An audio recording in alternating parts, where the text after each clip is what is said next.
This is Red Ice Radio.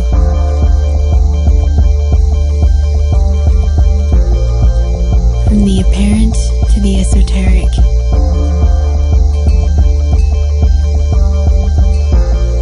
RedIceCreations.com. This is Red Ice Radio. I'm Henrik Palmgren. Welcome to all our listeners from around the world. We are reaching far and wide around this globe through our website, RedIceCreations.com. Radio, TV, news, and much more on what we consider to be some of the most interesting and important topics.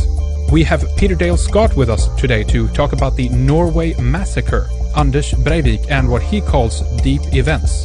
Peter is a former Canadian diplomat and English professor at the University of California, Berkeley. He is a poet, writer, and researcher. He's authored about a dozen books on deep politics, specifically looking at drug traffic, wars, conspiracy, the CIA, false flag terrorism, 9/11, the JFK assassination, the Iran-Contra affair, and much more. His website is peterdalescott.net. It is time to revisit the 22nd of July 2011 event, obviously in Norway. It's about 4 months ago now that this happened with Breivik, and of course we're going to discuss this in some detail together with Peter Dale Scott, who joins us now. And it's really good to have you with us, Peter. Thank you for taking the time, first of all, to talk with us here today. Well, I'm very happy to be with you. I don't get a chance often to talk to Sweden. That's excellent. That's how we like it. We're kind of unique up here, unfortunately. There's not too many people involved in this, and I don't even know what's happening in Norway overall when it comes to this, of course, because this is, in some regard, an unprecedented event, I guess, for Norway. They personally said themselves that they hadn't had something like this happen since basically World War II in the scope of things, obviously. And you detailed this, Peter, in an excellent article a while back called Norway's Terror as a Systematic Destabilization. Breivik, the Arms for Drugs, Milieu, and Global Shadow Elites. And obviously that's what we'll get into here today, Peter. Good. Yes. Well, I'll be happy to talk about this as far as my limited knowledge can help. Well, I think you did a really good breakdown of the aspects, though, that you brought into the picture here. There's multiple different angles that you can look at that, but obviously we'll discuss your version of this, your angle today. But first of all, so we know that we're on the right page here, terminology, Peter. Why don't we set the stage and just talk a little bit about what a deep event is, so people know what we're talking about when we get into this, Peter. Very good. Well, maybe even going back a bit further, talk about deep politics, which is a phrase I've used a great deal in the last 2 or 3 decades, that you cannot attempt to understand politics from the surface alone. You have to recognize that there are currents underneath the surface that don't get talked about much in the mainstream media. And my interest in those deeper currents is what I have called deep politics. And from time to time, we see manifestations of deep politics in events which cannot be competently discussed by the mainstream media. I'm going to talk about America here now. The JFK assassination of President Kennedy back in '63. Starting in about, within 2 or 3 years, I began to research it, initially because of its connection to the origins of the Vietnam War. And there, too, were some deep events, like the Tonkin Gulf incidents, for example, the second one turned out not to have been an incident at all. Things made that appear to be an incident, forces that were not visible at the time. So the Tonkin Gulf incidents were what I call a deep event. The assassination was called a deep event. Then in American history, Watergate was clearly a case of where, even though they had very extensive documentation, pages and pages of congressional testimony, there were forces at work in Watergate that were never surfaced. So my thesis for American politics was that there are deep forces. For a while I called it the deep state. There is actually a Swede called Ole Thunander in Norway who helped familiarize with the term deep state for me. I'm a little uncomfortable with it. It makes a lot of, it comes from Turkey, where you have in effect a second government working with the drug traffic and with killer gangs like the Grey Wolves. And that is a clear example of the deep state, which is in fact a term that came from Turkey. With America, it's a little harder to use that term because it suggests some kind of parallel structure. And I think there is a parallel power, but maybe not very structured. So I sometimes call it a dark force. Anyway, you have a series of deep events in American politics. I think you had a very clear example in Sweden with the murder of Olof Palme. That's right. That's right. Most people would concede that we still don't know what happened there for certain, and some people, including Ola Tinander, have some very interesting theories that would link the murder of Olof Palme to other deep events in America. But we won't talk about that today. But anyway, when I read, to my initial great surprise, that something like that you could have a massacre, a major killing in Norway of all countries. It shocked me as it shocked the Norwegians and I'm sure all Scandinavians. But then I said to myself, this could be what I call a systemic deep event, an event that may very likely cast quite a shadow on Norwegian politics. And so that's why I investigated it. That's right, and I think we need to examine this a little bit then from the historical perspective when it comes to Europe maybe and Western Europe and so forth, and what potential some of the strategies are behind this, because we do have certain programs like Operation Gladio, the strategy of tension. There's a number of things that we can look at first, I guess, Peter, to make a comparison and to try to get into the mindset of why this would be the case. So maybe you can just break that down a little bit for us. Yes, exactly. I think the classic example, I've used it in all my books, of an example of deep politics surfacing in a deep event would be some of the mass bombings in Italy that are certainly comparable here. The Piazza Fontana bombing in 1969 and the Bologna railway station bombing in 1980. These were false flag events. Both of them were attributed to left-wing anarchists at the time. And there were, in fact, some anarchists involved in a kind of unwitting way. But it's absolutely documented now that the real force behind these events was Italian military intelligence. It changes its name from year to year, but SISMI, we'll call it, who they felt that they needed it's their term, it comes from Italy, a strategy of tension in order to scare the general public into accepting the need for a right-wing authoritarian government with the security crackdown on individuals and left-wing movements. So they staged, it was a kind of theater, really, except that real people got killed. The Piazza Fontana bombing, they blew up and killed something like more than 60 innocent people who happened to be there at the time, and blamed it on the left and cracked down on the left. That is a strategy of tension. And of course, and you mentioned Operation Gladio. The groups in Italy, and not just Italy, another classic example was Belgium, where you had some initially unexplained bombings.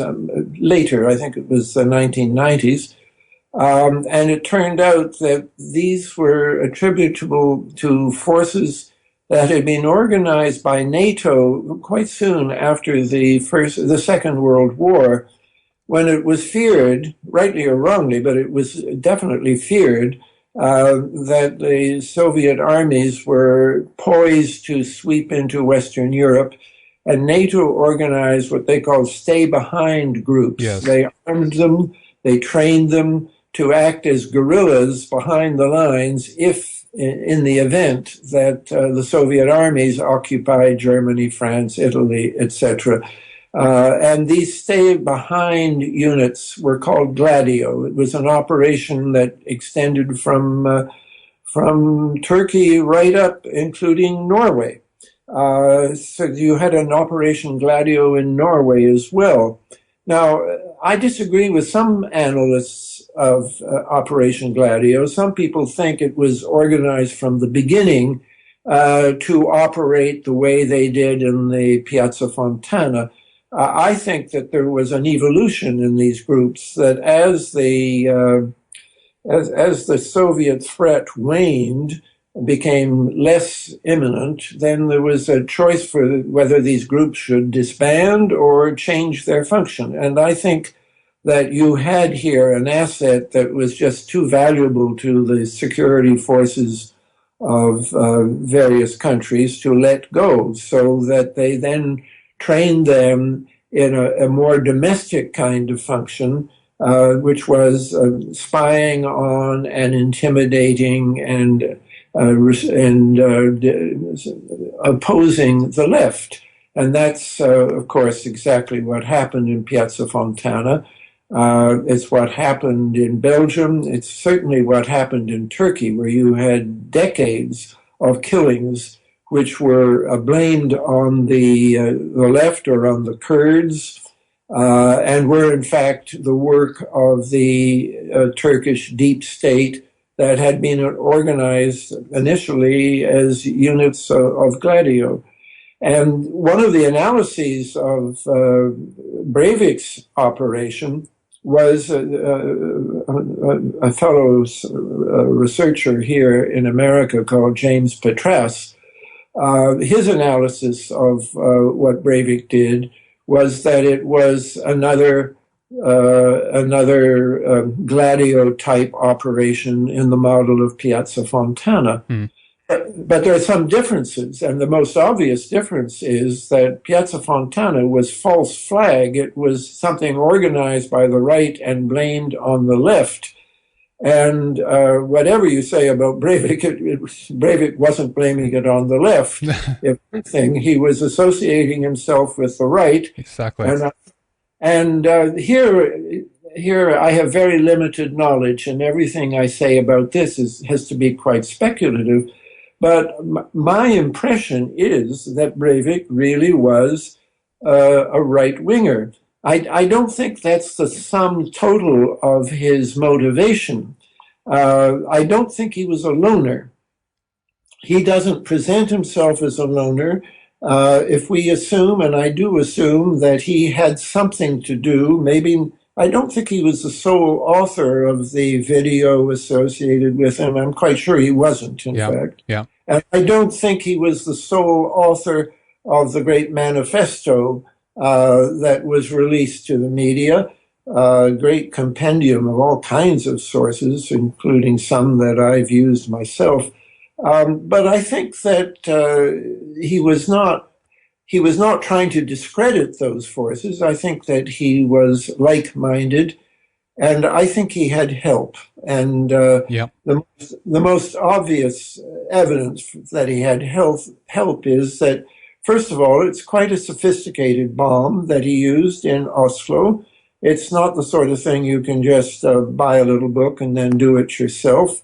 It's very much like the bomb that was used in America against Oklahoma City Federal Building. Yep. And we know that those two people who are blamed for that bombing, they had trouble. Their first bomb wouldn't go off. And then, very interestingly, one of them went to the Philippines and may actually have met with Al-Qaeda people in the Philippines. Then he came back, and the second bomb was able to work. Another reason to doubt that Breivik acted alone is the question of his financing. There was quite a lot of money involved. He got into some very odd businesses, but there are unexplained questions about his financing. And then finally, what really interested me was the people that are most like this rather strange ideology of Knights Templars using a Maltese cross as the insignia for his manifesto and his video. Yeah. And here he's not alone. He talks about people that he met, and it fits very neatly with a group of Knights Templars in England, not very large, but rather sinisterly well connected. A group of they call themselves Knights Templars, and the most visible member of them probably is somebody called Nick Gregor, who's put a number of videos onto the internet, which people can look up. And actually, if they go to my article, which is online, there are hot links to these videos comparing. If you compare Breivik's video with Nick Gregor's video, there are a number of points of comparison. And I'm not alone in seeing this, by the way. That's right. Initially pointed out by the Daily Telegraph, just starting with the Maltese cross, the red Maltese cross on a white background, which you don't see very commonly these days. The Knights Templar are not a group that have the kind of publicity of, say, Sting or the Rolling Stones or something like that. That's right. But they tapped into it. And it's an interesting and rather specific ideology, because whereas traditional European right-wing reactionary movements have been quite racist, this is explicitly anti-racist, and they actually have some African black heroes in the Gregor videos. But it's trying to reorient European right-wing nationalism from a racist orientation to an anti-religious, that is to say, anti-Muslim orientation, and to present themselves as defenders of Western civilization, as if blowing people up was somehow representative. Well, I'm afraid it is a little representative of our civilization, but it's not the civilized part of Western civilization. So it's a rather distinctive ideology, and it's quite coherently presented, certainly in Gregor's videos, and also in the Breivik, so-called Breivik video. Probably a lot of people who are listening to this show may have seen the Breivik video. It's all over the web. Mm. And if you look at it, it actually seems to me that most of it is taken from something else. That text pops up on it, which is there. It's quite complicated text, and it's not there long enough to be read. And at the very end, when the only thing that connects it to Breivik is his photos, basically, are at the end right there. At the very end, yeah. And the way it's appended, the Breivik photo is appended at the very end, is not in the style of the video, because the video has a kind of rhythm to it. The length of time of each frame is consistently 4 or 5 seconds. And then I invite people to judge for themselves the rhythm and even the quality of the absence of framing, etc. The end of it, I think, was added on. I think quite possibly added on by somebody else. And so this raises certain questions, but to me it suggests that the killing was designed to be a way of attracting attention. And I think that Breivik, from everything we know about him, the man would have wanted to attract attention in the way that the video and the manifest do, even though, as I say, I doubt that he himself is the author of the whole of each of them. That's right, and we need to address obviously his paper trail. This is an MO that many of the other so-called lone gunmen and lone bombers have put out. That this is a creation of his legend and mythology of sorts. This is about basically planting evidence, and what I think we're seeing here, Peter, as well, is actually the creation of a new type. It's like they've updated their MO. Look at how it was targeted specifically for the internet audience and how they cut and paste from blogs and what have you. But just before we get into that, I want to get your take on this idea, though, that if he's sincerely coming from this kind of Euro nationalist Knights Templar point of view, if you will,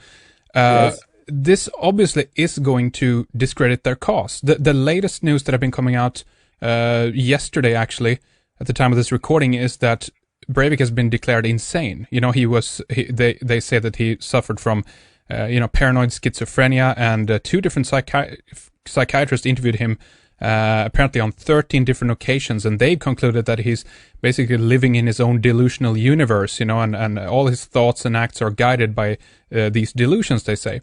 So how can this? Okay, then granted, if he's truly is insane, right? Then we can understand. It doesn't make it makes sense that he would do something which is not counterintuitive to his agenda or to his cause. But if we look at it from another point of view, that he actually he's brilliant in the way he executed this plan. It doesn't imply that he's insane per se. How would this benefit this cause of these Knights Templar, Peter? Well, obviously, it's not going to win a popularity contest. It's not intended to win hearts and minds of the people generally. I think it's intended to reach a right-wing minority who may not be fully cognizant of other people who think the same way they do. I mean, this was a great publicity boom to some of the right-wing nationalists. There's a whole list of them, and I won't do them the favor of naming their names. But Breivik, by naming their names, gave their blogs a great deal more visibility than they had had prior to that.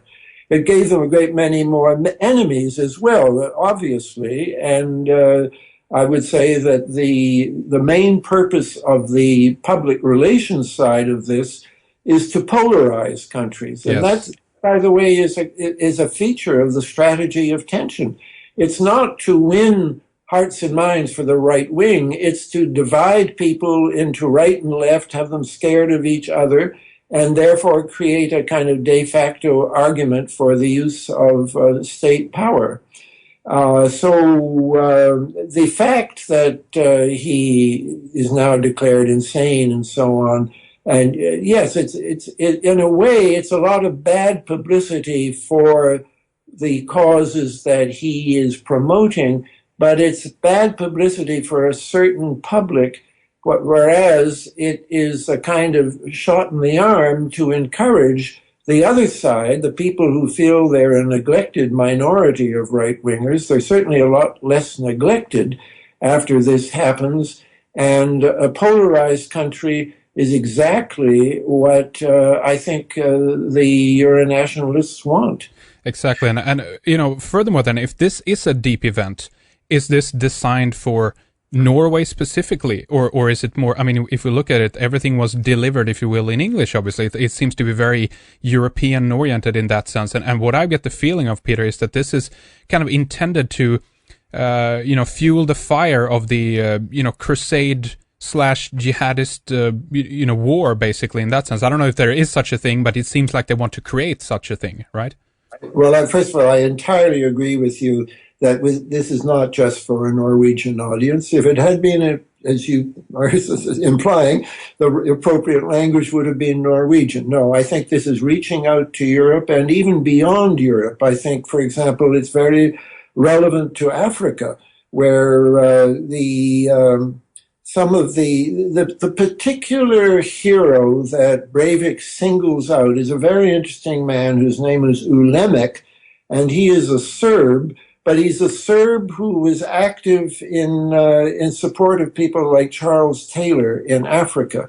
Now, Charles Taylor is about as horrible a leader as you can find. I mean, he was guilty of everything from, massacres that make Breivik seem small, to involvement with blood diamonds, and even at the end of his life in drug trafficking.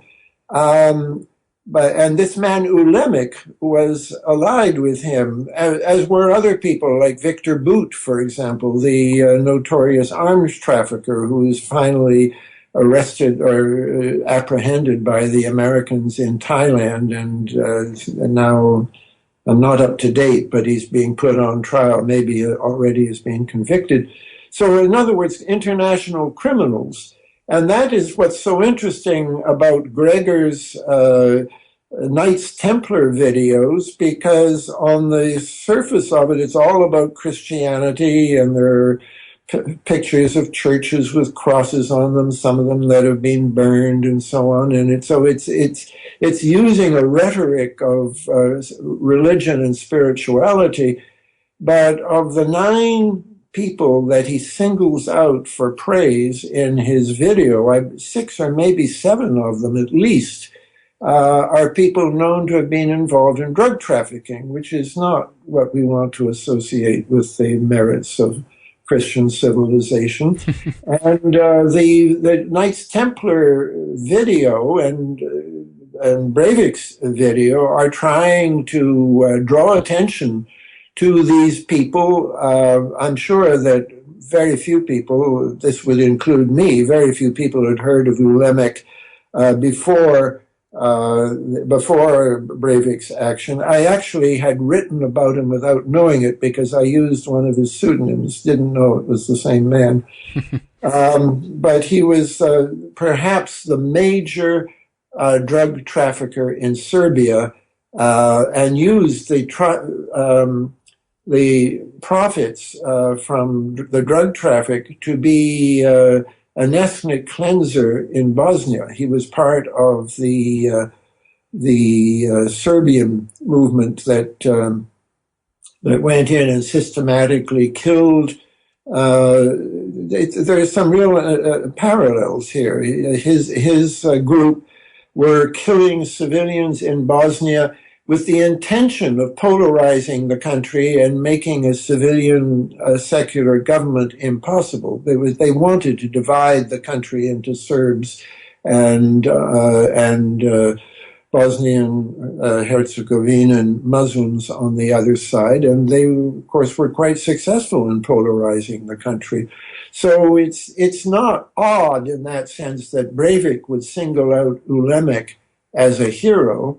And this whole cause, I think, has been given a kind of unifying symbol and been put more in touch with each other in these various countries. That's what the Gregor video was trying to do, but I think very few people had seen the Gregor video until Breivik started talking about the Knights Templars. And then, of course, that was an enormous boon in publicity for the Gregor video, and in a sense for these various scattered movements in different countries that Gregor and Breivik talk about. That's right, and maybe we can tie it back then again to the Stay Behind network, specifically of Gladio in Norway. It was referred to as Rocambole. I don't know if that stands for anything. I don't even know how to pronounce that correctly, but it's believed then that this was part funded and controlled by NATO and the CIA and even the British MI6 Secret Service. So how does this, do you think, link in to the Norwegian story here about what's happening? Is there any interface between this and Breivik per se? Well, there are 2 schools of thought here, and I presented both of them in my article. First of all, let's begin with what is known, what is certain. Yes, there was a branch of the Gladio in Norway.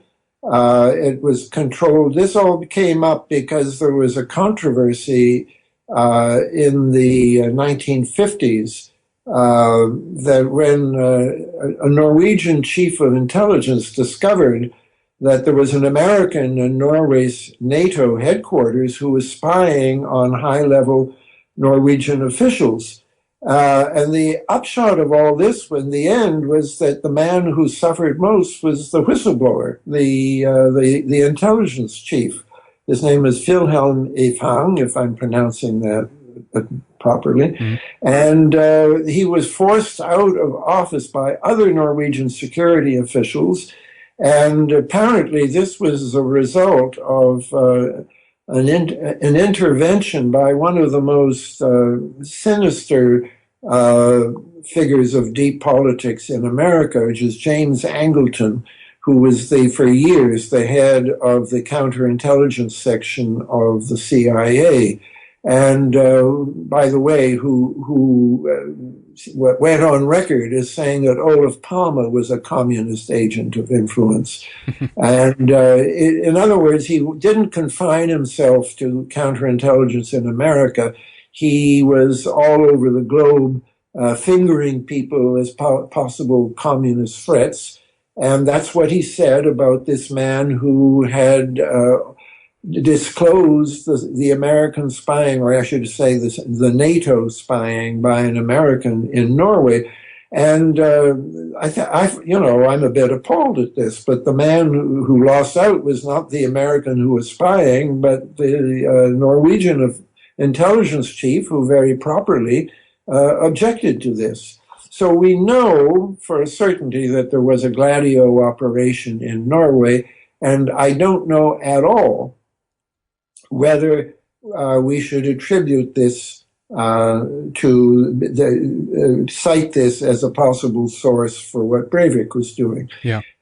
My best friend in Norway is somebody who insisted to me throughout that Norway is a very small country, and you don't have powerful factions within the government or the security apparatus, that the chief of police had friends whose children were killed on the island. How do you say that? Utøya? Utøya, yes. Utøya Island. So that's one point of view, is that don't look for a source within the Norwegian government because it's too unified.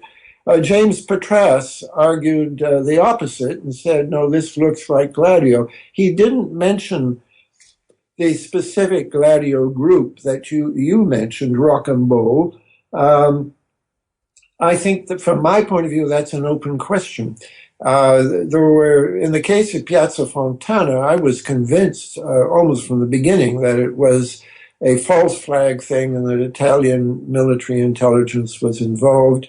Here, I don't know enough. I don't consider myself an expert on Breivik, and I think we should be aware that yes, that Norway, like every other NATO country, well, that's interesting. I don't know about England whether there was a Gladio in England. Perhaps not, because as you said correctly, that MI6, the British Secret Service, was involved in this, and in fact had much more experience and much better connections in Europe, particularly in Italy, because British intelligence have been involved in Italy ever since the days of Mazzini and Garibaldi. I mean, they have a century or more of connections to draw on. But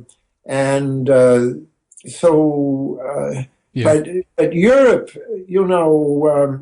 we saw a great wave of Eurofascism back in, when was that, the late 70s, early 80s, about the time that Reagan was elected. And you saw intelligence operations. Here, I will say, they were at work in every country, including England.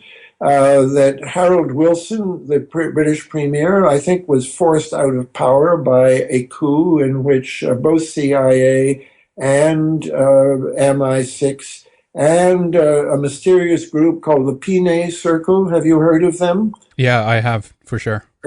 People, our audience should Google for Pinay Circle, Pinay, the name of a right-wing French premier, although I'm not sure he was actually involved. It was in his memory, I think. Pinay Circle. And a friend of mine, Robin Ramsey in England, published a very interesting article showing that the people in the PNA Circle had actually boasted of their role in helping to bring Maggie Thatcher to power in England. So if you had that in England, and meanwhile, the people, there were a group of activists in Italy who were not themselves military intelligence, but had been used by military intelligence, Stefano Della Chiaie and so on. And these people were killers.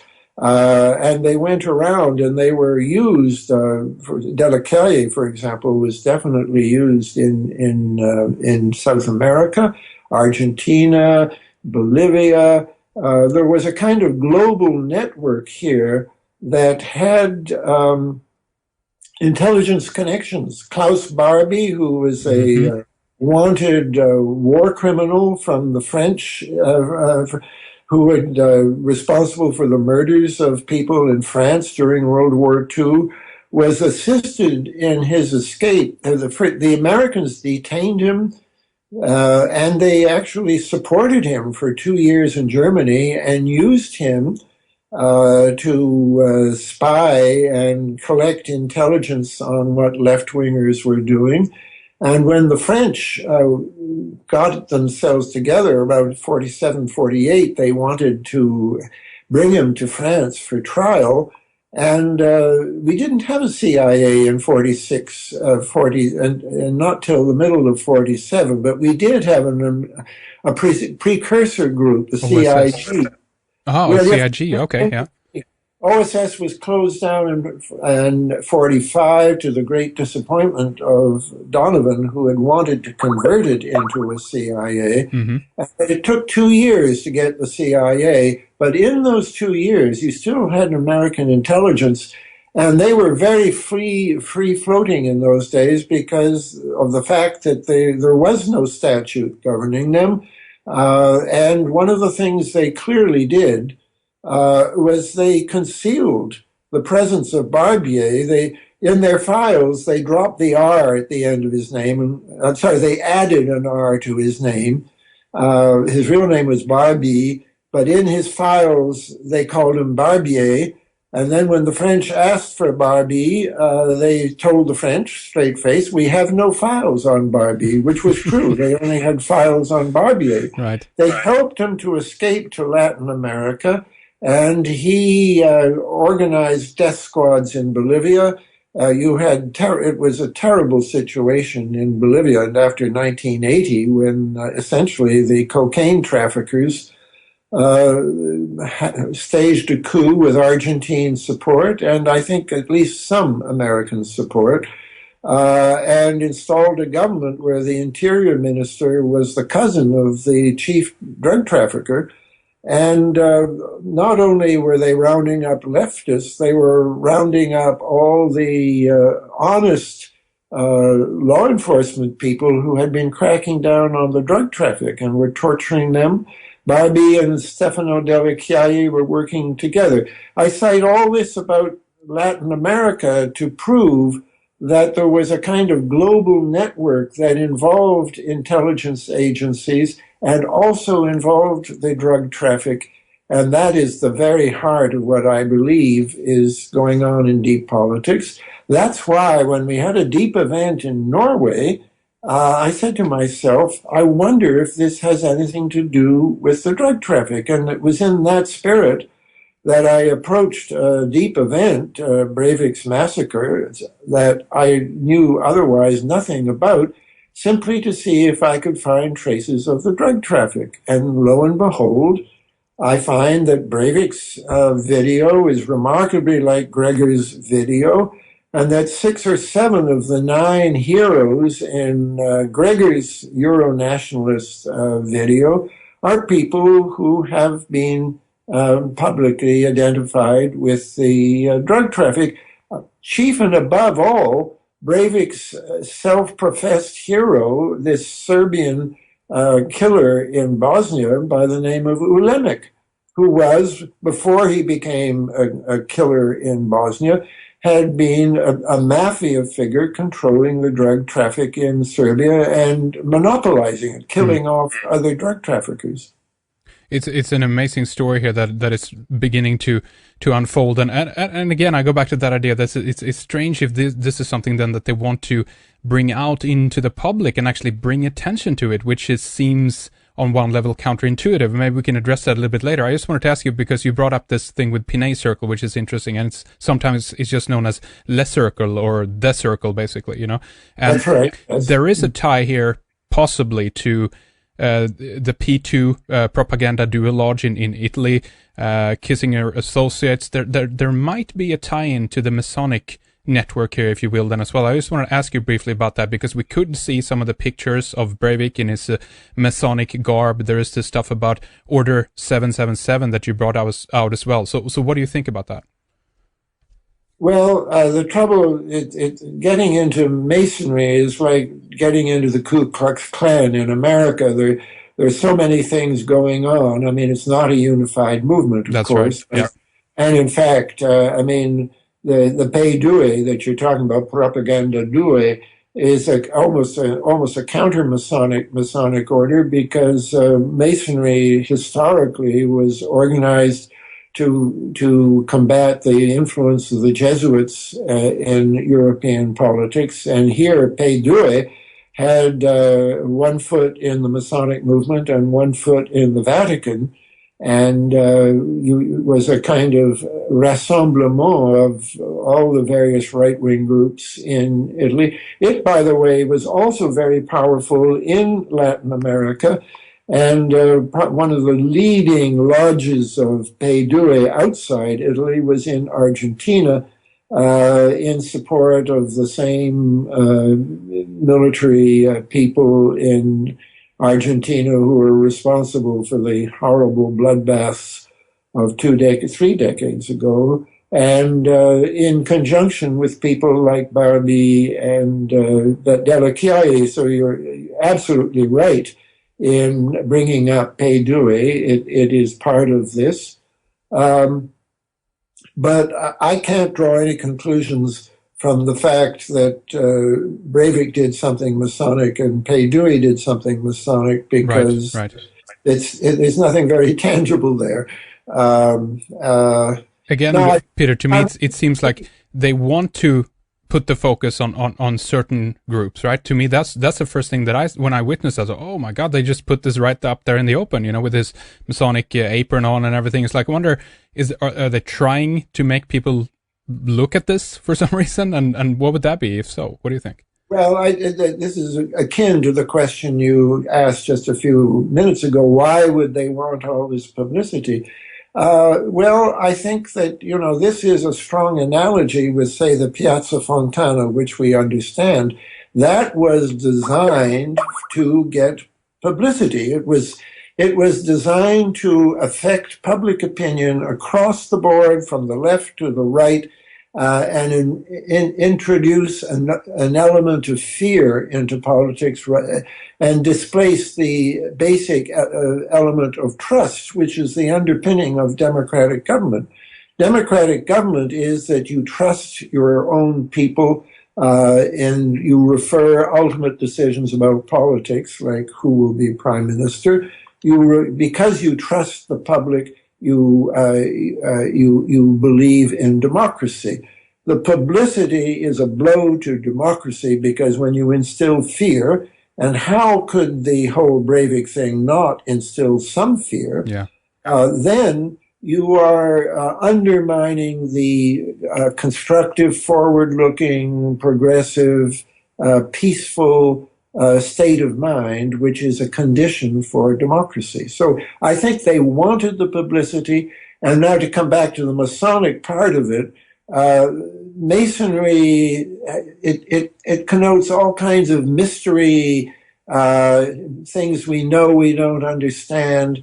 And whether he was an actual Mason or not, it was useful, I think, for his purpose, his obvious goal of publicity, to invoke all these things like the Knights Templar and Masonry, simply because they add to the elements of the unknown, mystery, which make you feel you can't just trust the world that you see with your eyes around you.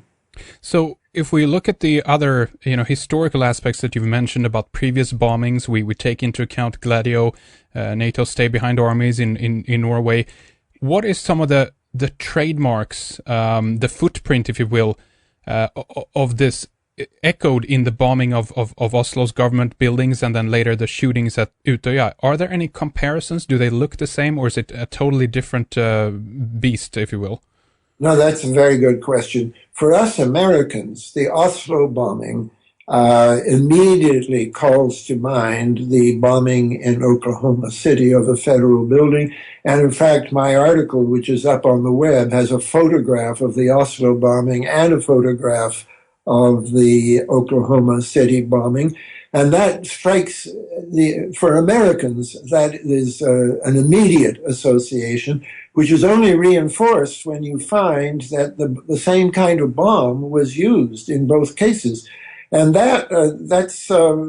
could say that in a sense, Breivik was quoting from history, that he I think, wanted to do something that suggested previous bombings. And another thing, it came up earlier, but we didn't talk about it, is the paper trail. Right, yes. That it became almost a predictable feature of American assassins that they would be identified, and then we would discover their diary. And Gore Vidal, an American author, he wrote very thing. These people who are loners and know none, but they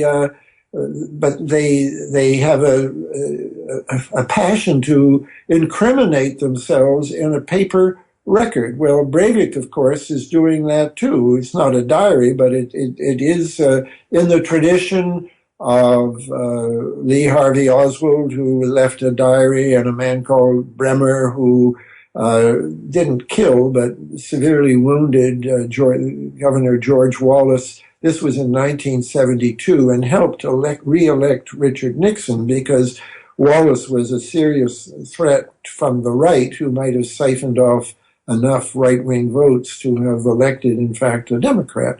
So one of the things that is striking about Bremer is that he seems to have been aware of previous deep events, and is alluding to them too in a way which only adds to the mystery about what he did, which is, I think, conscious and intentional.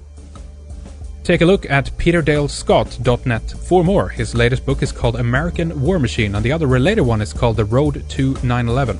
But he has authored about a dozen books in total, so see his website for more titles. We're going to continue though, we're not done here. We have much more to discuss with Peter Dale Scott in our members area, our second hour. We continue to analyze Breivik, his motivation and his action. We talk about the drills that happened that day on the island, if he acted alone, if he got help, and who he might have been trained by, and also the connections to the Serbian mafia and the Russian arms and drugs meta group known as Far West. This is a group that is known to have been used for systemic destabilization in the past, usually with protection, if not even instigation, from the illicit shadow elites that are part of the world's elite superclass. We're going to talk about a strategy to create tension in society. This is basically about creating problems that you then can offer the solutions to, and these solutions, of course, or fixes, will ultimately further their agenda.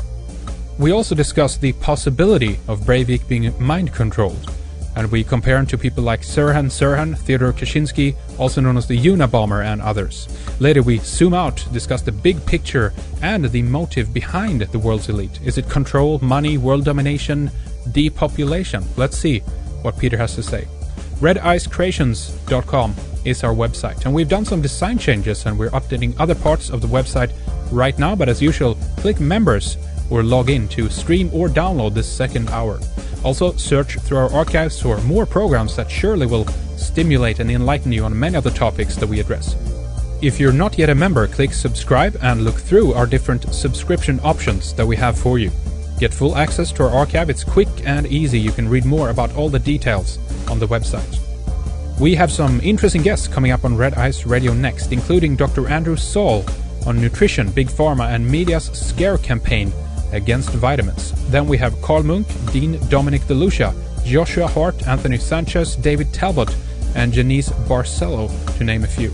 I hope you stay with us for both future programs and as we continue now with the second hour with Peter Dale Scott.